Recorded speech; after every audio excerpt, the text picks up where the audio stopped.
no livro de 1 Coríntios.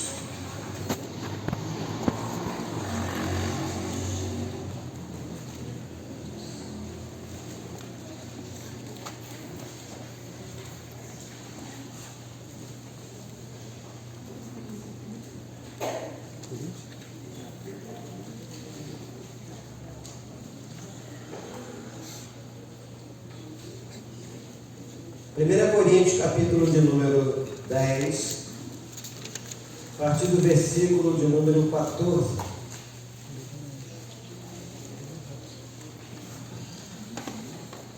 A ceia nos convida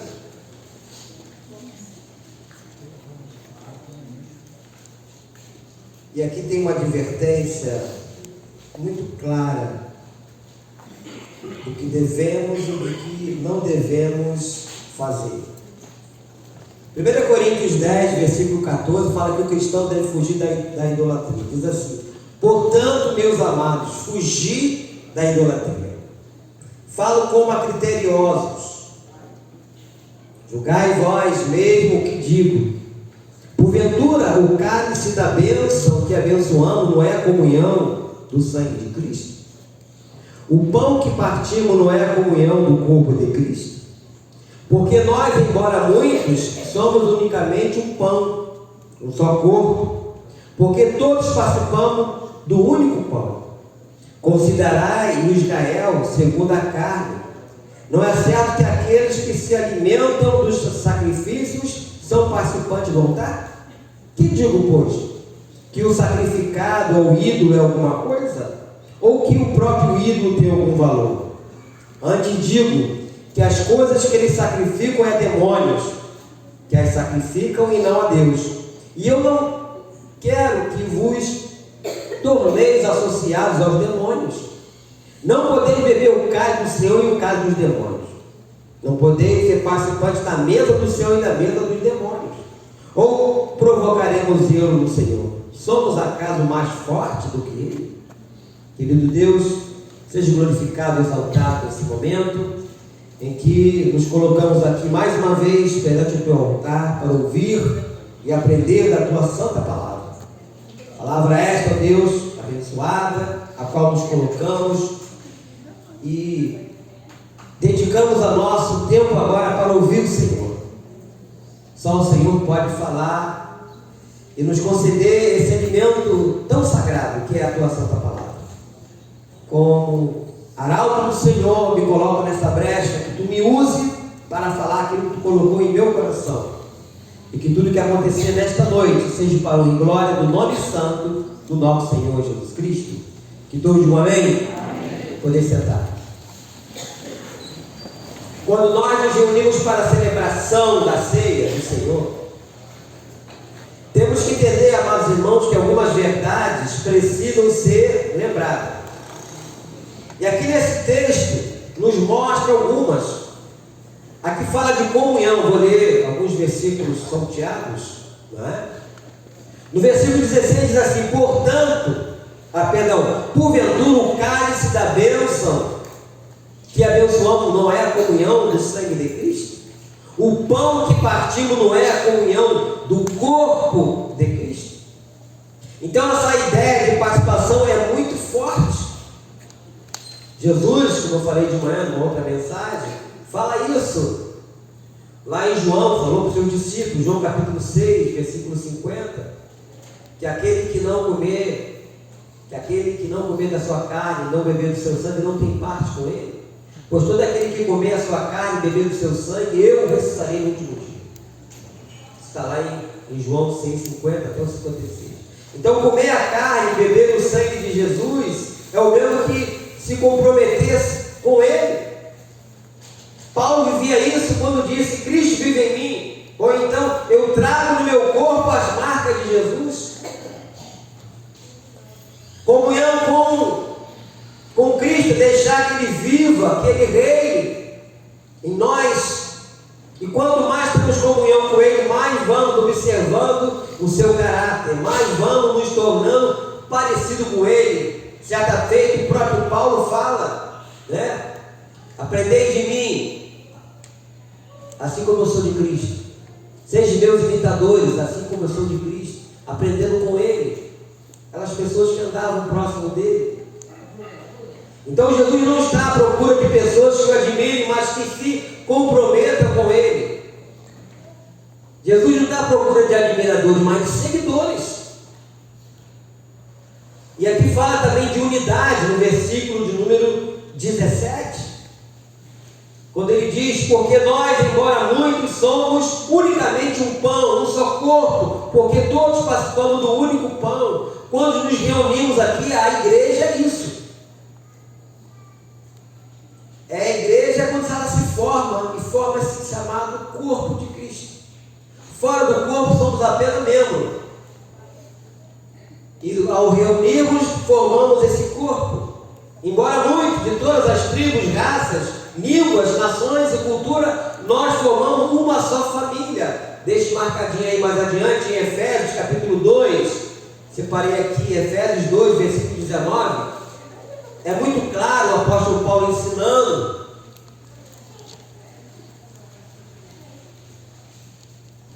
No versículo 19 de Efésios 2 diz assim: assim já não sois estrangeiros e peregrinos, mas concidadãos dos santos, e sois da família de Deus. Essa família, querido, de Deus, ela não acaba. A nossa família terrena, ela acaba. Sepultura, ali termina. Os meus pais terminaram ali, a minha família em termos de pai, mãe e 2 irmãos. Mas a família cristã, ela continua para toda a eternidade. Passa por esse processo de morte física, mas continua na eternidade com o Senhor. Ela não acaba. Então, nós somos um só corpo. Comemos de um só pão, e este é Jesus Cristo. Ou seja, na igreja de Corinto havia grupos diferentes. Havia grupo de Paulo, havia grupo de Apolo, de Pedro, de Cristo. Mas quando nós celebramos a ceia, nós declaramos que o preço pago foi alto para que fôssemos um em Cristo. E essa unidade é o desejo do coração de Deus. Quando ele fala, você vê isso lá em João, né? Voltando para João no capítulo 17, que é a oração sacerdotal, ele fala sobre isso, dessa unidade. Fala também de pureza e santidade. Nesse versículo 14, voltando aqui para Coríntios, algo muito sério aqui, no versículo 14. Portanto, meus amados, fugir de quê? Da idolatria. O que é idolatria, meus irmãos? É a substituição de Deus, a verdadeira fonte da divindade, por um objeto, por uma coisa, por um animal, pessoa ou qualquer tipo de fenômeno. Eu falei de uma outra mensagem, falei que hoje tem lugares chamados de igreja, é muita quinquilharia dentro da igreja. Um monte de coisa que as pessoas têm que pegar, levar, comprar. Isso é idolatria. É você deixar Deus de lado. É você acreditar que se você levar aquilo para a tua casa, seja o que for. Eu até falei de algumas coisas judaicas que tem dentro de igreja. Um monte de coisa. Um monte de quinquilharia. Afinal de contas, somos cristãos ou não? Afinal de contas, servimos a Cristo ou não? Afinal de contas, nosso coração foi circuncidado por Ele ou não? Mas as pessoas gostam, porque afinal de contas, as pessoas são emblemáticas, gostam dessas coisas. Alguns lugares chamados de igreja que até demonizam a cruz, falam que a cruz é símbolo de maldição, quando não é. A cruz é símbolo de salvação, porque foi na cruz que Jesus morreu por nós. Foi na cruz que Ele falou, está consumado. Tem até uma canção antiga que diz, foi na cruz, onde um dia eu vi meus pecados carregados por Jesus. Quem lembra dessa canção antiga? Foi ali pela fé que meus olhos abri, e agora eu vivo nessa luz. Foi na cruz. Mas alguns demonizam a cruz. Não, isso é símbolo de maldição. Prefere carregar um monte de quinquilharia dentro da igreja e tirar a cruz. Eu tenho dificuldade com isso. Eu tenho colegas, pastores, amigos de igrejas que têm isso, usam essa simbologia, essas coisas. Então as pessoas não conseguiram se libertar dessas coisas Então, idolatria é substituir o Deus verdadeiro, a verdadeira fonte da divindade, por um objeto, coisa, animal, pessoa ou fenômeno. Pega lá no dicionário e vai ver se não é isso. Dicionário bíblico. O que é idolatria? Alguns trazem até coisa pior, que era para ser largada há muito tempo, coisa de bruxaria, de macumbaria, que está dentro da igreja. E usa esses símbolos. Porque as pessoas querem pegar, querem sentir. E quando a nossa vida tem que ser vivida de fé em fé e de glória em glória. Quando o discípulo de Jesus, chamado Tomé, os outros discípulos falaram para ele que tinham visto Jesus ressurreto. O que ele falou? Ah, se eu vou botar o dedo lá no buraco da mão dele, ou do lado dele. Uma semana depois, Jesus aparece e ele estava junto. Quando ele viu Jesus, ele falou: meu Senhor. Jesus falou o que para ele? Ah, porque tu me viste e creste? Bem-aventurados que não viram e creram. Então a nossa vida tem que ser assim. A fé, o meu justo verá pela fé. Não precisamos de quinquilharia nenhuma. A fé o que é? É a certeza de coisas que se esperam, é a convicção de fatos que não se veem. Não precisamos ver nada, tocar em nada. Nós precisamos apenas de acreditar. Só. Eu sou muito radical com isso. Nós temos uma marca, eu falei de manhã, a marca da circuncisão no coração. Todos nós fomos marcados por Cristo. Onde quer que você for, estiver, no meio de qualquer multidão da vida aí por aí afora, meu irmão, minha irmã, lá está a sua marca de Cristo. E Deus sabe que você está ali. Então ele fala: fugir da idolatria. Foge dessas coisas. A nossa vida tem que estar focada em Cristo. Somente Cristo. Só Jesus. Por isso que houve aquelas são 90 e tantas teses, não é isso, de Martim Lutero? 93 teses, né, quando fala da reforma da igreja. Né, tem somente a graça, somente a glória, somente Cristo. Somente Cristo, irmão. Então ele manda fugir da idolatria. Aqui no versículo de número 20 diz assim, pulando um pouquinho: antes digo que as coisas que eles sacrificam é demônios que as sacrifiquem, não a Deus, e eu não quero que vos torneis associados aos demônios. Deus não quer que nós estejamos associados com qualquer outra coisa a não ser Cristo. O próprio Velho Testamento o tempo todo falava de Jesus, apontava para Cristo. O tabernáculo onde ficava a arca da aliança representava o que? A presença de Deus. O tabernáculo era o lugar onde ficava ali a arca da aliança. O tabernáculo representava o que? A nós. Quando você pega lá em 2 Coríntios, capítulo de número 5, fala desse tabernáculo. Paulo fala sobre isso. Depois tu pega lá 2 Coríntios, capítulo 5. Quando Paulo fala que esse tabernáculo, nós agora somos o tabernáculo de Deus, Deus habitando em nós. Onde quer que você for, você leva a presença de Deus. Você carrega. Então não precisamos mais colocar tabernáculo dentro da igreja. Nós somos o tabernáculo de Deus e Ele quer tabernacular conosco, amados. Ele quer estar comigo e contigo. Aquela simbologia lá no passado apontava para um futuro, a qual nós vivemos hoje esse futuro. Nós somos a realidade do Deus vivo neste mundo, embaixadores de Cristo. A Bíblia fala que nós somos embaixadores de Cristo, representantes de Deus nesse lugar, neste mundo que vivemos, até quando não sabemos. Então ele manda fugir da idolatria. O cálice do Senhor é o cálice, o cálice do Senhor é o cálice dos demônios, está falando aqui no versículo 21. Não podeis beber o cálice do Senhor e o cálice dos demônios. Não podeis ser participantes da mesa do Senhor e da mesa dos demônios. A afirmação de Paulo é muito séria. Não há como beber o cálice do Senhor e o cálice dos demônios. A palavra de Paulo à igreja de Corinto é oportuna para o dia de hoje também. E ele diz aqui no 22: ou provocaremos zelo no Senhor? Somos acaso mais fortes do que Ele? Então nós vivemos, querido, num tempo muito difícil, em que as pessoas querem ou tentam agradar a Deus e ao mundo ao mesmo tempo.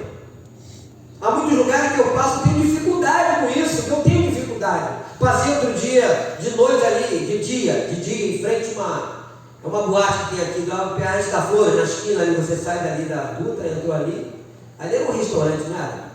Agora tudo preto por dentro e por fora. É uma boate, a luz piscando ali. Eu tenho dificuldade de ver a igreja assim hoje. Eu tenho dificuldade. Eu confesso, irmão, que eu tenho dificuldade. Já preguei a igreja assim, eu tenho dificuldade.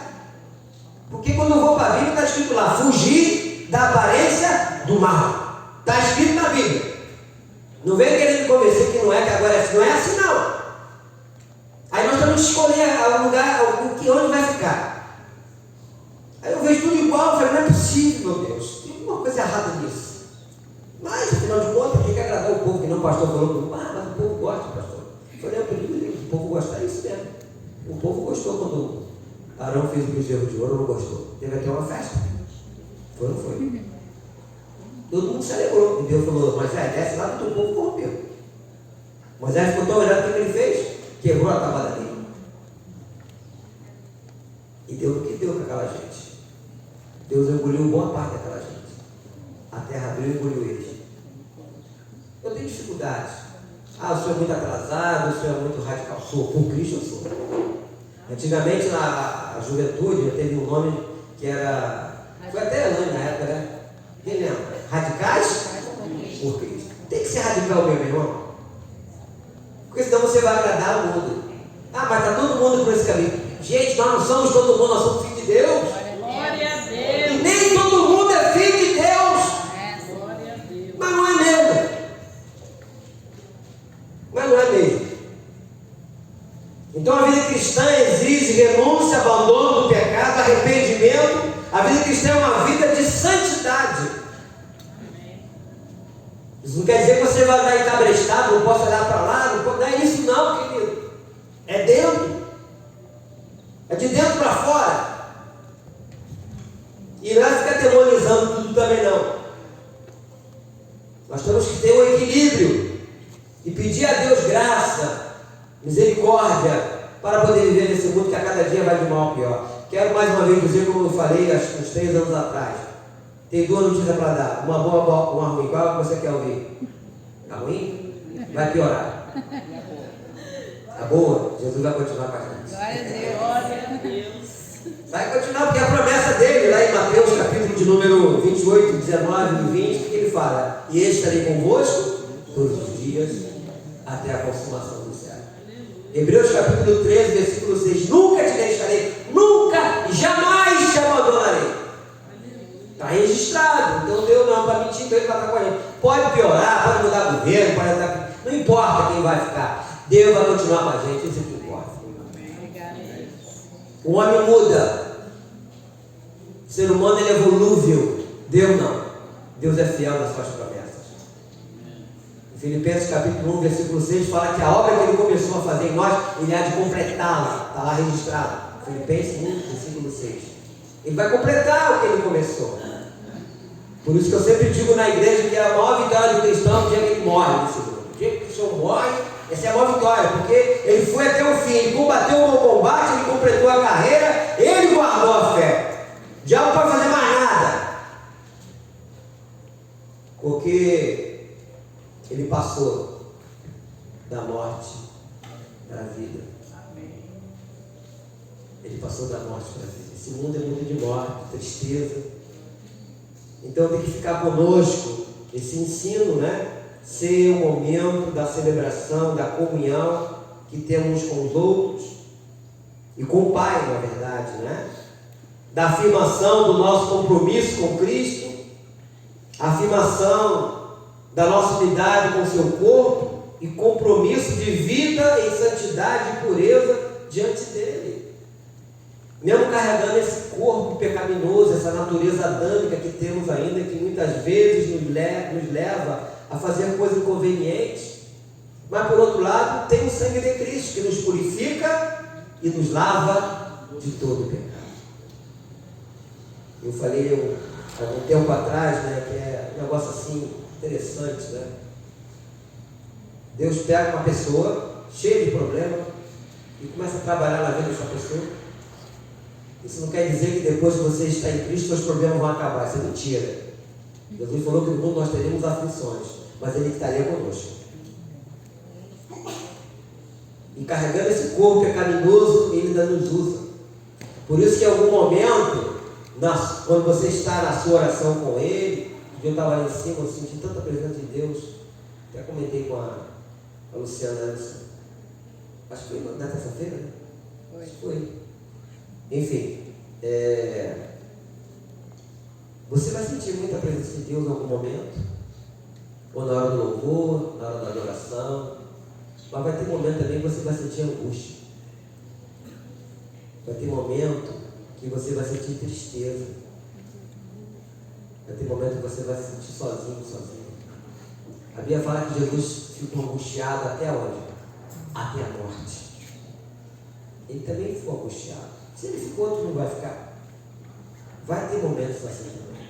Então a nossa vida, ela tem esse balanço, né? O momento que você vai estar no monte, vamos dizer assim, tudo dando certo, as coisas vão estar correndo bem, você está, oh, Deus é maravilhoso, né? Deus é fiel, você vai estar cantarolando, tudo quanto é canção que fala de vitória. Mas vai ter momento também que você vai ter que passar pelo vale da sombra da morte. E é nesse momento que você tem que fazer como fez Davi. Ainda que eu ande pelo vale da sombra da morte, não temerei mal nenhum, porque tu estás comigo. Aleluia!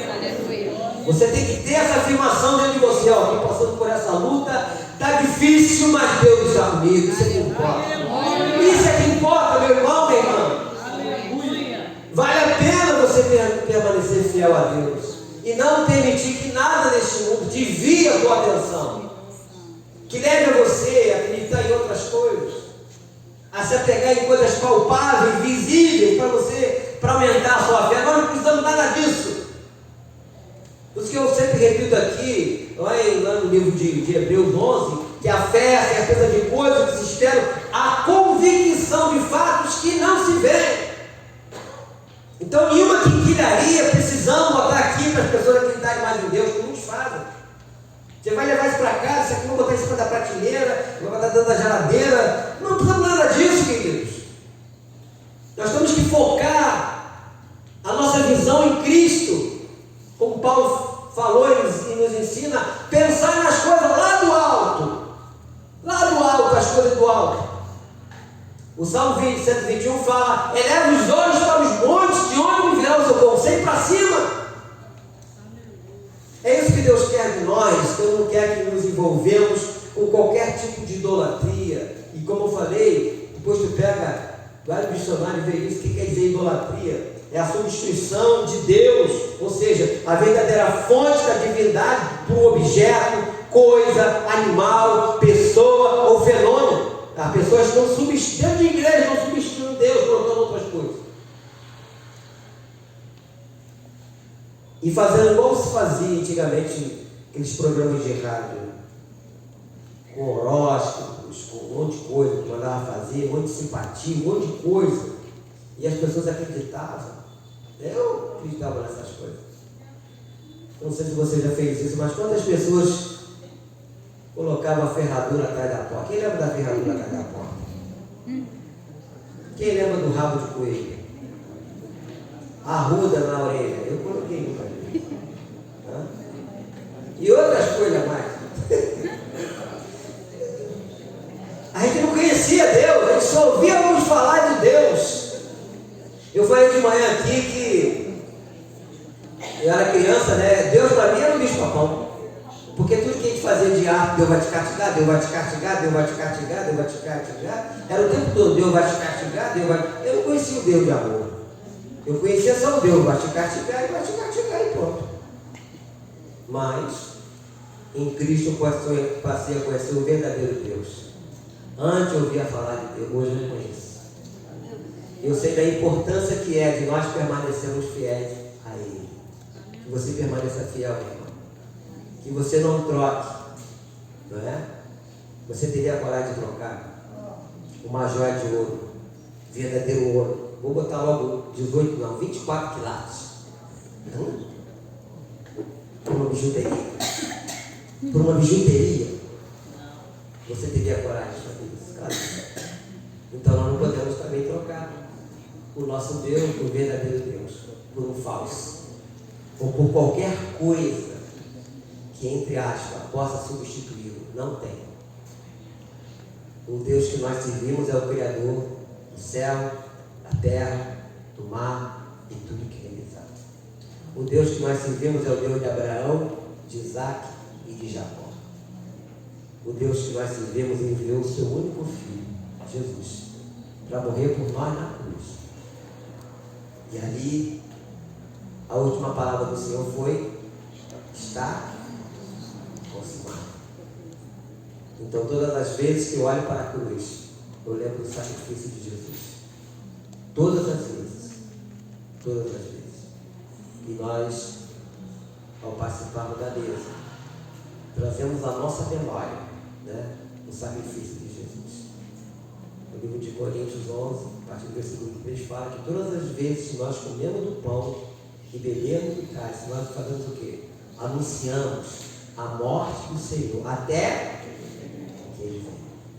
Curva a sua cabeça, querido Deus, Pai Celestial, te louvo